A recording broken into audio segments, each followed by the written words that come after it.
Believe it or not, it's our responsibility to provide our next generation with the guidance, the fortitude, the strength, the community, and knowledge that they need to succeed. We gotta cancel culture, change the way our kids are thinking. Think about the pain and anguish. We can save next generation. Break the cycle, no administration. Replacing anger with contemplation. Gotta teach them how to use their minds. Remind our kids they born divine. With a right to be, with a right to live, with a right to be exactly who they is. Cause eventually you'll be writing them in a prison cell while you're wiping tears.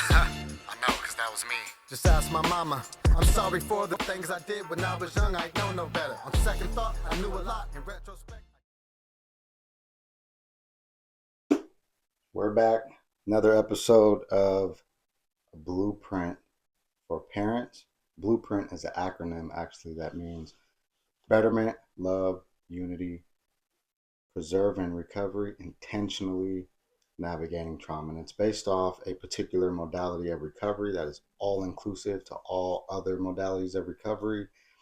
And people just trying to be better versions of themselves, better parents, better friends, better partners. And as we're moving through the workbook, which is here, just keep in mind that this book was designed to be a template. The lessons in here are short and concise because it's not about reading a bunch of material. It's about doing the work. So there might be 10 minutes of written literature in here, but the idea is to create new habits, creating new strategies for that. Your communication is better. Your parenting is more in alignment with how you want it to be. And again, so we're going to get into chapter 2, which is talks about, core beliefs and a system for checking those beliefs, a belief checklist. But before we do that, I want to, again, for the second time, introduce my daughter, Olivia, aka Pretty Girl, helping, with this content. And as a middle child of 7 siblings and nieces, nephews now, there's a lot of things that her insight can really help with when it comes to creating better, braver, safer spaces for our children and our ability to grow as parents. So before we even open the book and get into that, Pretty Girl, I'd like to ask you, what are 3 absolutely don't do's for girl dads from your perspective? Your older sister actually just the other day was like, don't do your dad thing. I'm bringing somebody to meet you. Right. So what does that mean?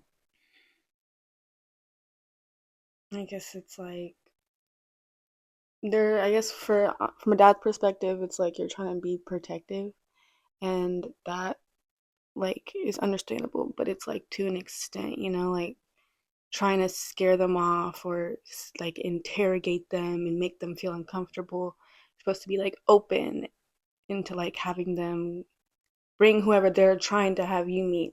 For example, Alicia with her boyfriend, just be like welcoming, be open, don't try to scare them off, try to listen, and just that, I guess. I don't really know. I guess that's just what people think of when you would introduce your dads, is they're going to scare them off, stuff like that. So the old macho dad thing is not a good look. Yeah.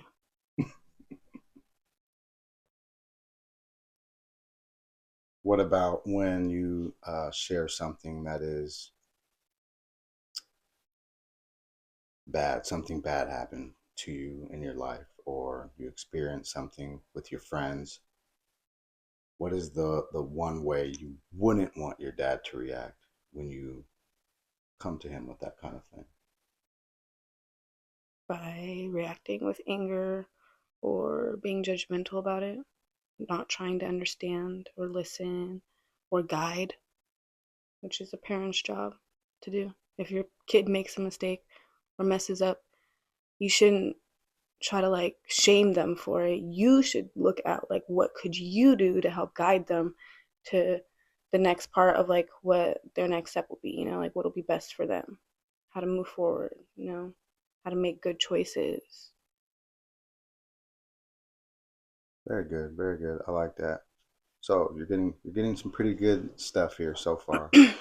And so what I'm hearing is like basically say something went awry at a party and you were there with your friends and whatever happened. Maybe police showed up, maybe somebody tried to uh, be aggressive with your female friend and you bring that to your dad. What you're saying is the dad in that situation should be more understanding, solution focused, and just nod your head if I'm wrong in any of them, or shake your head. I mean, you're nodding.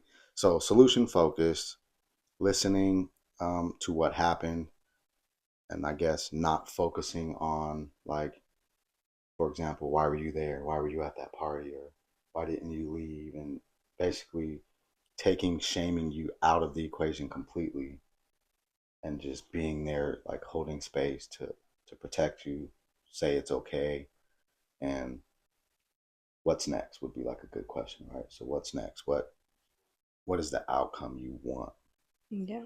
from sharing this? Yeah. Mm-hmm. Sweet.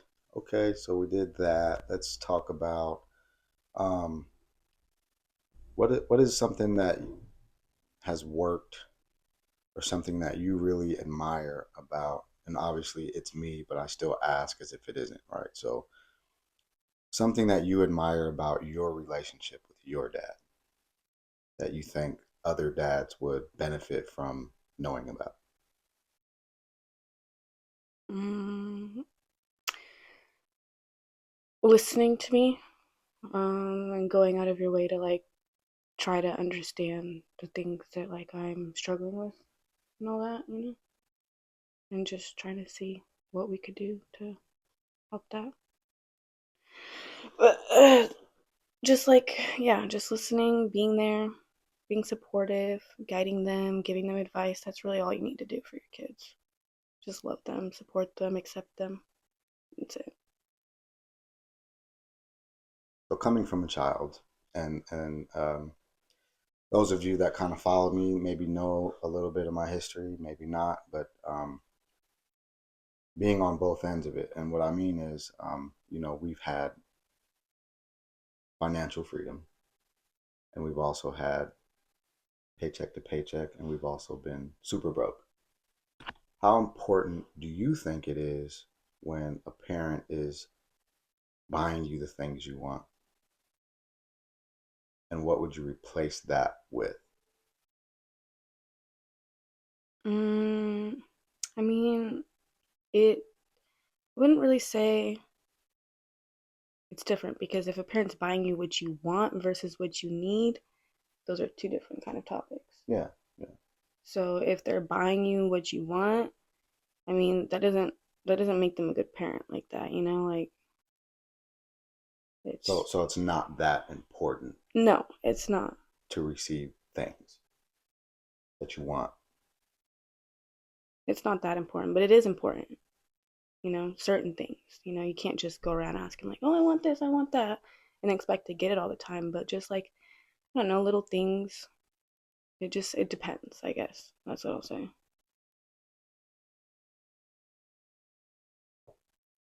Very good. Um, and this is a different, well, not necessarily that different of a topic switch, but for somebody being the daughter of parents that have been incarcerated, been away, and then come back into your life, what would you say one of the most important things that the parent can keep in mind when they're coming back after an absence? Well, I mean, you kind of just answered it. You've been gone. You got to understand that there's a lot that happened that you weren't around for. Like, so much can change in such little time. Like, even within like 2 months, like, say we didn't talk for 2 months, like, your life could completely change, my life could completely change. And you just got to be on like that understanding of what, you know, what happened. And like, you got to be able to like try to adjust to like their living style now, you know, like if you're the one that's coming back into their life, you have to make changes, make sacrifices, you know, and it's not going to be easy sometimes depending on your situation, but you just got to be consistent with it. And yeah. Yeah, I like that. It's true though. A lot of us as parents that have been in that situation can live with a lot of guilt, a lot of shame, and the desire and the urgency that we sometimes feel in making up for lost time can actually take away from the present time. Would you agree? Yeah. All right. I think actually one thing I do want to touch on that you just said. You said what happened. So I'm a peer trainer and I do a lot of things around trauma and trauma informed or trauma sensitive. And the very shift that is highly talked about when it comes to being trauma informed and trauma sensitive, two different things, mind you, but it's really that shift. So, and I can just ask you, right? How big is the difference if you're in a room, you went through whatever you went through, say, me, dad, walks in the room, and you're maybe crying, or it's just obvious that you're not in a good space. And I walk in and say, what's wrong with you? Versus I walk in and say, what happened?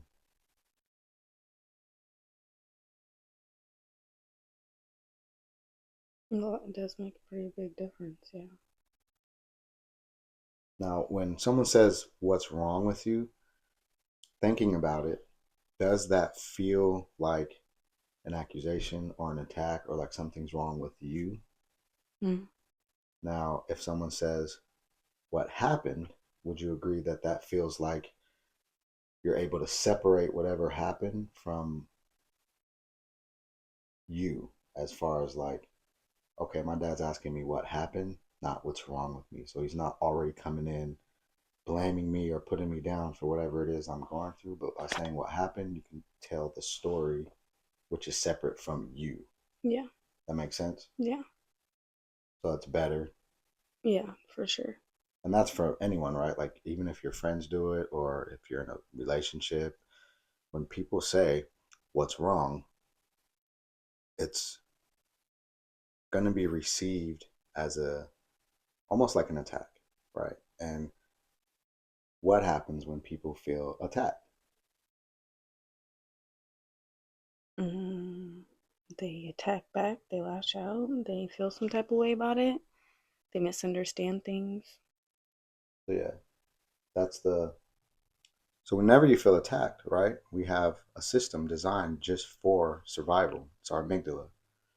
And if you feel like you're being attacked verbally, physically, or in any other type of way, if you perceive a threat, then yes, fight, flight, freeze, or fawn is a newer one, which is like appeasing and just saying whatever you got to say to get that person away from you so that you're not feeling harmed.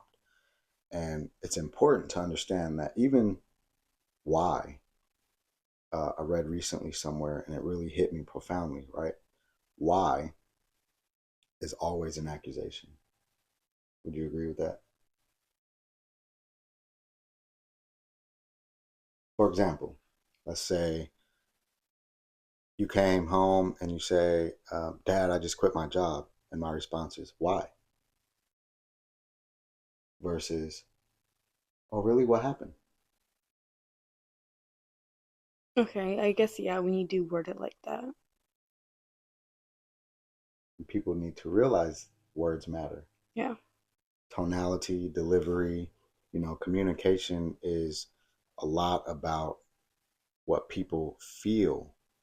And, the words that come out of your mouth play a small part in that receiving of the actual what's being communicated. So if I say why like that, it's going to feel like an accusation, like, oh, here comes a judgment. Are you going to be more likely to tell me why you quit if I said that? Or if I said, oh, dang, what happened? Then you're going to be like, tell all the story, right? Because you Yeah, already know you're not going into it being judged right. preemptively. And so I think it's important. And so let's get into the next chapter, which is really important because we're just kind of talking about beliefs, right? Chapter 2 is going to be, for those of you that are following along in your manuals, page 22. And want to go ahead? Read it. Yeah. It's the first, probably to like right there before it gets to those. Before diving into this workbook and challenging the beliefs that shape your relationships, we need to address a fundamental question. How do you decide what to believe? If everything you believed had to pass through 5 checkboxes before you accepted it as your truth, what would those boxes look like? Rational emotive therapy is a tool founded by Dr. Albert Ellis. The gist of RET is that we feel the way we think. When we believe something is negative, we tend to feel negative emotions. On the other hand, believing something positive will lead to feeling happier. Rational emotive therapy asks that you become aware of your triggering thoughts and write them down. Very nice. And so, yeah, think about that, right? If you think of something as negative because of your core beliefs, then you're going to have negative feelings, right? And so, the situation here, just kind of like there's 6 steps, and it says, what's the situation? What happened? The belief. What are your beliefs about it, right? So let's just use that made up analogy. You quit your job, right? And say the reason behind it is you're being disrespected. Your manager was like maybe talking to you in a just crazy tone all the time, right? Just demeaning, belittling, condescending. And you decided, I can't do it anymore, right? So that's the situation. So your beliefs about it would be like, you don't deserve to be talked to like that. You deserve respect. Them giving you a paycheck doesn't give them the right to treat you any kind of way. Right. Would you agree with some of those beliefs? Right. Absolutely. And then so your interpretation is, how did you interpret it? So now if someone's doing those things and those are your beliefs we just named, then how are you interpreting it?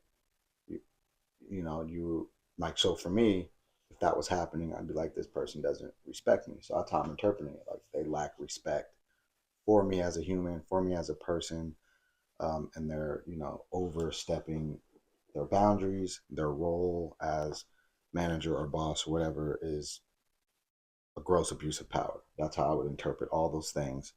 And then the fourth thing is feelings. What did you feel during the situation?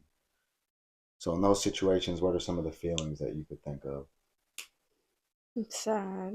You could feel annoyed, irritated, upset. I mean, there's a lot of things you could feel. Exactly. And that's what this workbook is about. These steps are so that you can actually think about all these different things. And then 5 is actions. So what did you do with those feelings, right? Um, in this scenario, you quit your job, right? After all the things. Uh, and so here's the tough one, number 6. How can you look at it different?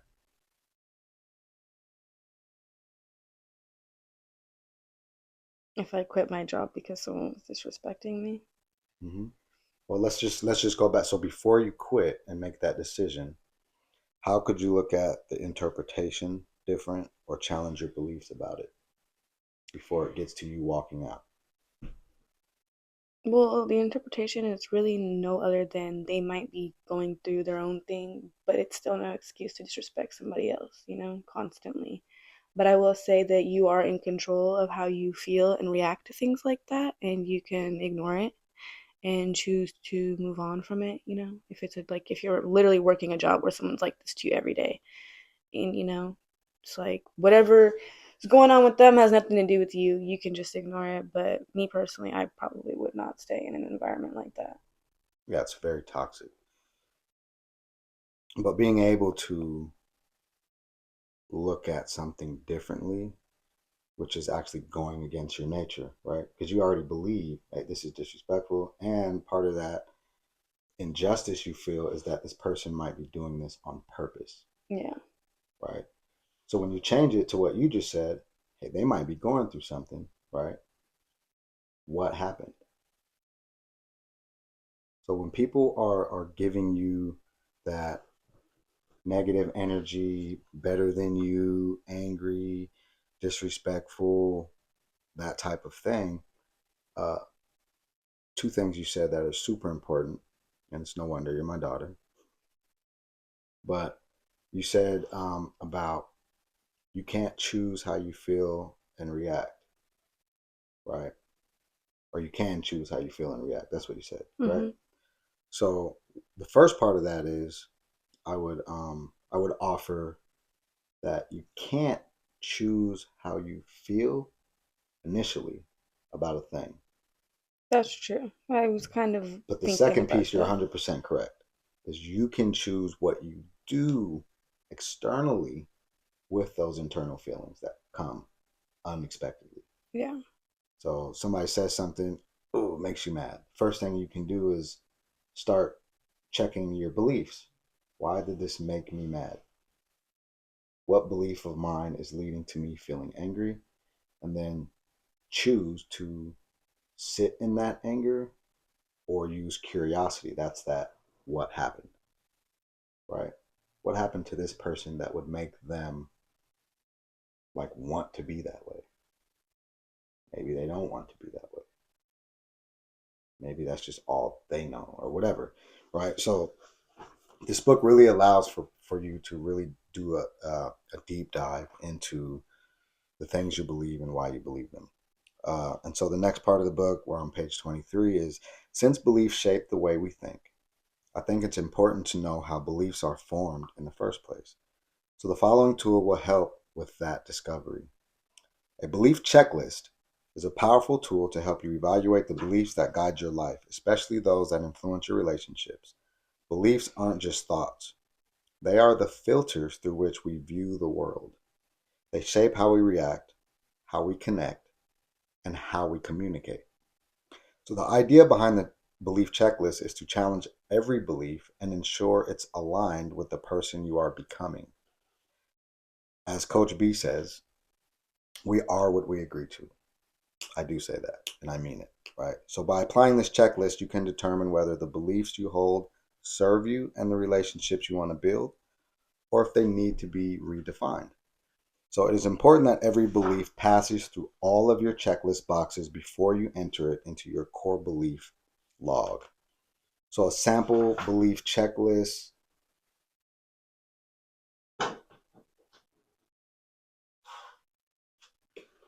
So I have this here, right? And originally I put this in my Coach B's 4 Cycles of Freedom, but a lot of my philosophies from the different works that I've written are interchangeable, and the continuity of what I believe lives in all of my texts. So the first question is, actually, you can read them. Is this belief based on my personal experience, or am I just repeating what I've been told? Okay. And the next checklist question. Does this belief align with the person I am becoming? 3, Does it empower me or keep me stuck in an old version of myself? 4, Did I adopt this belief out of fear, insecurity, or someone else's expectations? and 5. Do I agree with this belief as my truth today? So now imagine a mechanism where if this belief was a machine and you threw a belief in it, and then each one of these questions is a green light, right? Bing, bing, bing, bing, bing. And then it comes out. It's like, all right, I believe that.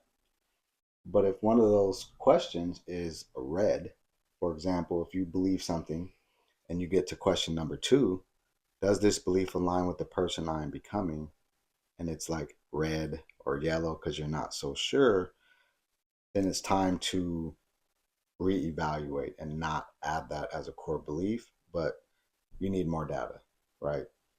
This way, when you put every belief into your belief checklist filter system, then you know that everything that you believe is because you believe it, right? And the one I really like is number 4.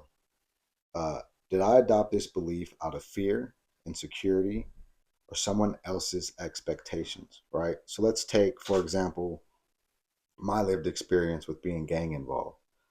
All of those literature, all of the gang rules, the bylaws, the politics, the things that were promoted, the things that were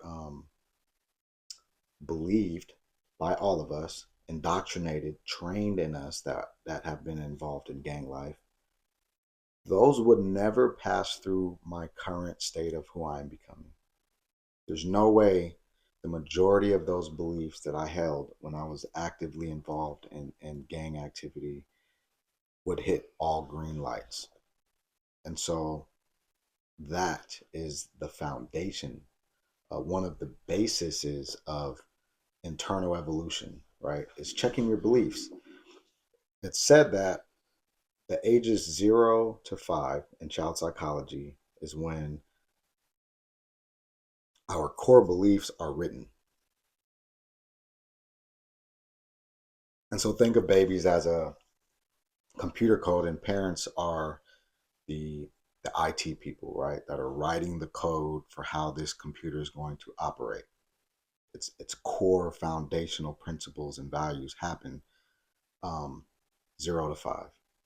Yet after 5 years old, studies have shown that the average human, I don't like to say things in absolutes because I'm sure there's someone out there that would dispute anything as an absolute fact.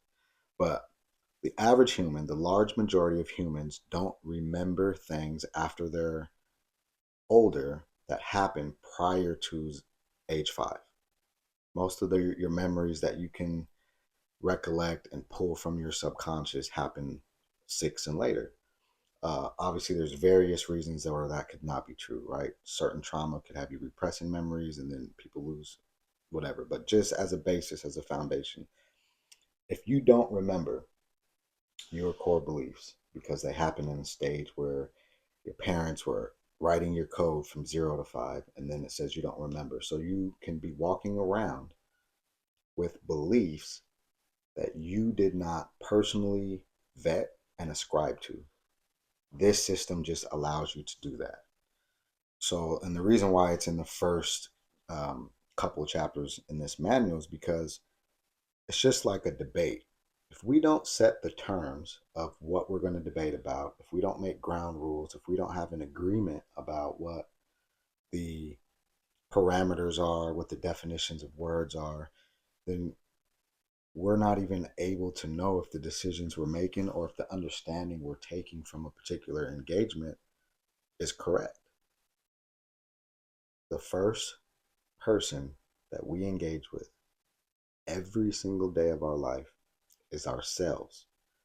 So when we're so quick to call somebody a liar or judge something that they say that is a part of their beliefs or their traditional or their cultures, I think that we would be best served if we were using that same level of scrutiny on our own beliefs before we even enter into arguments about things. What do you think about that? I agree.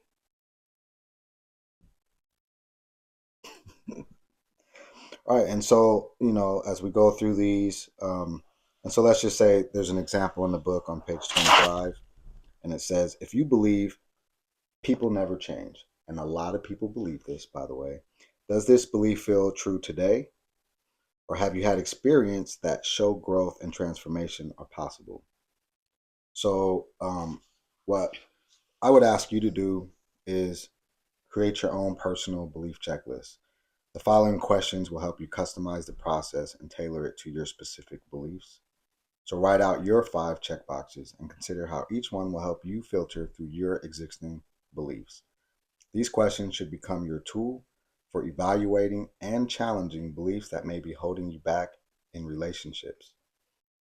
Ask your question, and then example would be like, is this belief based on factual experiences or just assumptions? So what's the data? What data do you have? One example, and I'm going to use your driving, right? So, my daughter, we're driving. She's learning how to drive, and the question comes, where you feeling insecure about how good of a driver you are, right? And when you state it, that's your belief at the time. Well, I don't know if I'm a good driver. So now if we run it through if that beliefs checklist, right? So let's take that belief. The belief is you're not a good driver, right? Mm-hmm. Is this belief based on your personal experience, or are you just repeating what you've been told? And before you answer, remember, answering this question, or am I just repeating what I've been told? You telling yourself counts, right? Because if you're telling yourself something that isn't true, you're believing what you've been told. Because we do have a significant amount of self-talk all the time. Second, okay, so first one, that was your belief, and we'll get to why it's not now, but just for the purposes of this lesson, closing out, was that belief based on your personal experience, or were you just repeating what you've been told? Both. It can be both, right? It can be both. Okay. Yeah. So two, does this belief align with the person you're becoming? No. So we have our first red light right there, right? Now, does this belief empower you or keep you stuck in an old version of yourself? Both. It does empower you? Mm-hmm. How so? Because it makes me feel like I need to do better. Ooh, good point. Good point. And then, okay, so the second part is, how does it keep you stuck in an old version of yourself? Because I'm not always very good with telling myself that I can do things. And I know I'm a good driver now, Okay. but still, you always have that little part of your mind that's saying something. So that's just all. And then, so four, did you adopt the belief out of fear, insecurity, or someone else's expectations? All. All. All. And then five, do you agree with this belief as your truth today? No. No, right? So we've challenged that belief. And so the data that we're talking about is, I have what's it called? Drive Safe and Save State Farm insurance. And it comes with a little Bluetooth mechanism that tracks all your drives. So at one point, you can tell them, what did I show you? I got perfect score. So there's 6 points in these apps that track how good you're driving. Speeding, phone distraction, are you cornering hard? Are you accelerating fast? And have you braked Breaking. really hard? And one of the drives that I took my daughter on, it was like a 30-40 minute drive, right? I think it was the one we went to Yelm. Yeah, so 30 minutes time. both ways.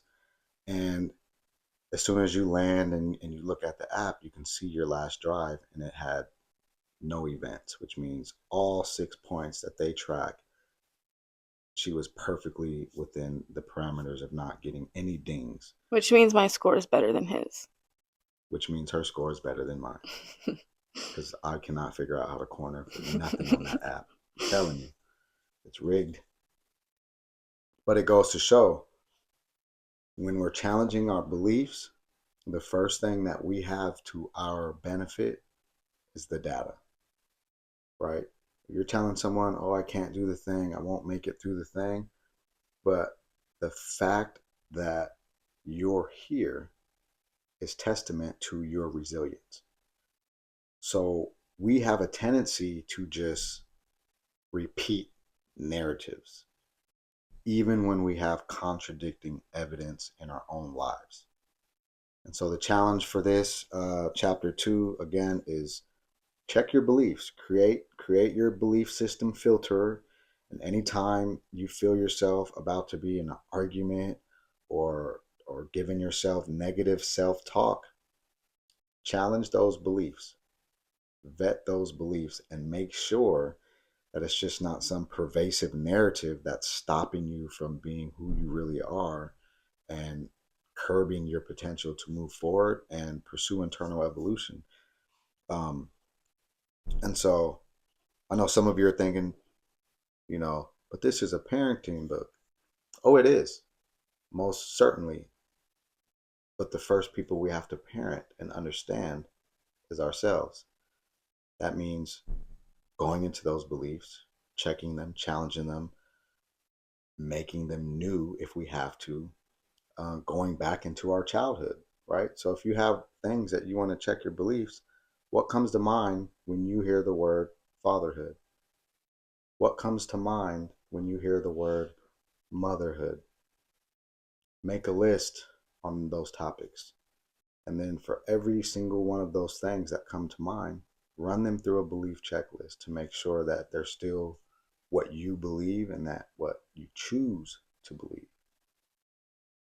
So with that being said, I have a last kind of cool little thing for you to do on your way out. If you were sitting next to 13-year-old you,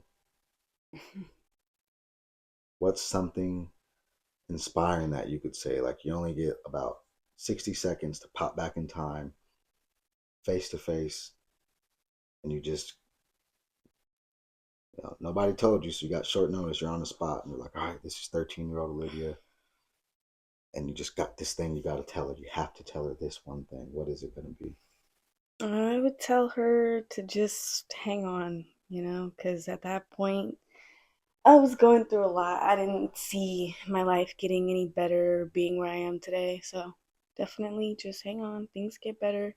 And to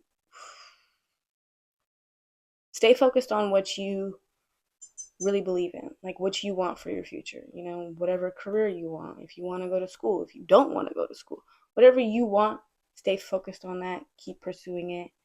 And yeah, you just got to believe. That's really it. Stay strong. Believe in yourself, stay strong, focus on your dreams, desires, wants, and needs. Beautiful way to end Chapter 2, Episode 3, A Blueprint for Parents, Breaking Cycles. Think about the pain and anguish. We could save next generation. Break the cycle, no administration. Replacing anger with contemplation. Gotta teach them how to use their minds. Remind our kids they born divine.